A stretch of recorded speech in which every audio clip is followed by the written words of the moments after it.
Chapter 17, the divisions of faith. Krishna analyzes from the point of view of the three modes of material nature various things like faith, worship, and so on.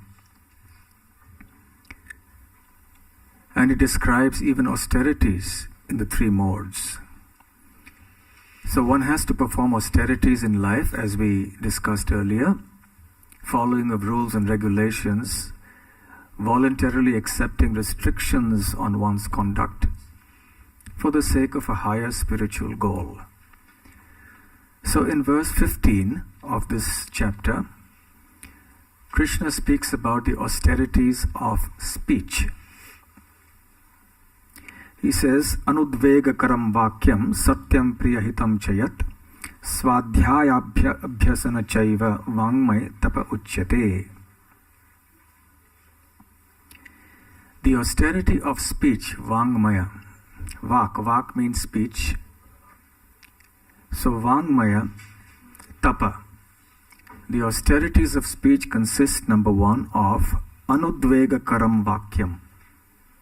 Udvega means to cause disturbance. Anudvega means not to cause disturbance. So austerity of speech consists of not speaking in a way that will agitate others.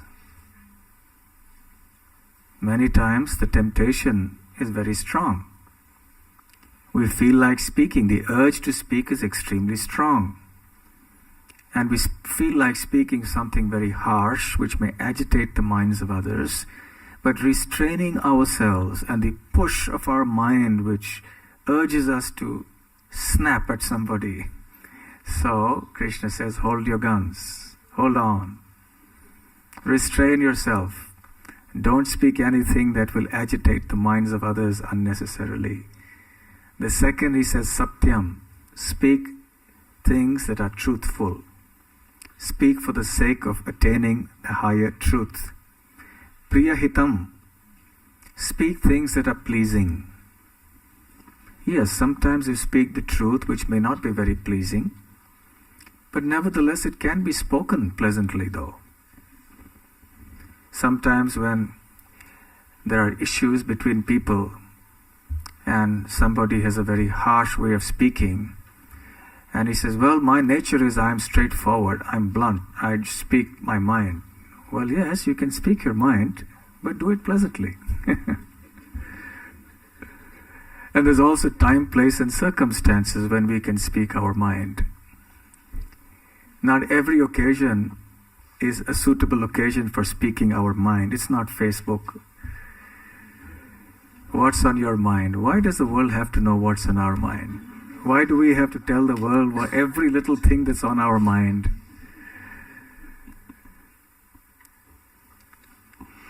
So we must try to be pleasant in our speech. Swadhyaya abhyasanam chaiva. And also regularly reciting the scriptures is also part of the austerity of speech, which is why I chose this verse today, because what we are doing is austerity of speech. We are controlling the urge to speak and directing it in the recitation of the Lord's message. So we are using our sense of speech, but for Krishna's sake. So this is an austerity of speech that will help us to advance spiritually. If we do not accept austerity of speech, this organ of speech, the sense of speech, will lead us astray. It is not an exaggeration to say that most of the problems in the world arise because of misuse of the tongue. One little organ, just a few inches, but causes havoc. It likes to vibrate unnecessarily. And from that vibration comes so many unpleasant sounds sometimes. I hate you. You're not good. You're this, you're that. And then that breeds enmity. Bhaktivinoda Thakur says an uncontrolled tongue breeds enmity and causes havoc. If you study history,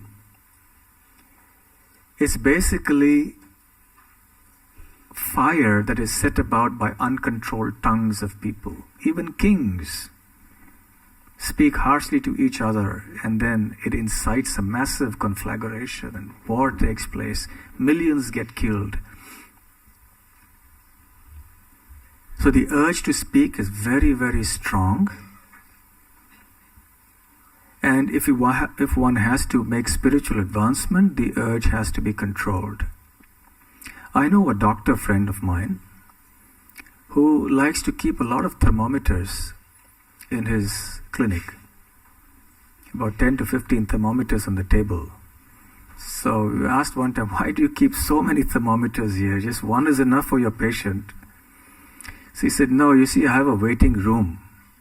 So, and these patients, what I do is as soon as they come in, I ask the nurse to just put this thermometer in every patient's mouth as they wait in the waiting room. Because otherwise they keep on talking so loudly and they create such a nuisance in my waiting room that I have no peace. So then everybody sits there with a thermometer in the mouth and everything's peaceful. Well, it may work in a doctor's clinic, but it can't work in the outside world. So voluntarily, we have to accept restraint of the sense of speech, engage it mostly in chanting Krishna's names and Krishna's messages as we are doing now. Then the perfection of the sense of speech would have been attained. So there are many other forms of austerities that are mentioned here, austerities of the body, austerities of the mind, and so on. And we can happily accept these austerities for our spiritual advancement to attain ultimate happiness.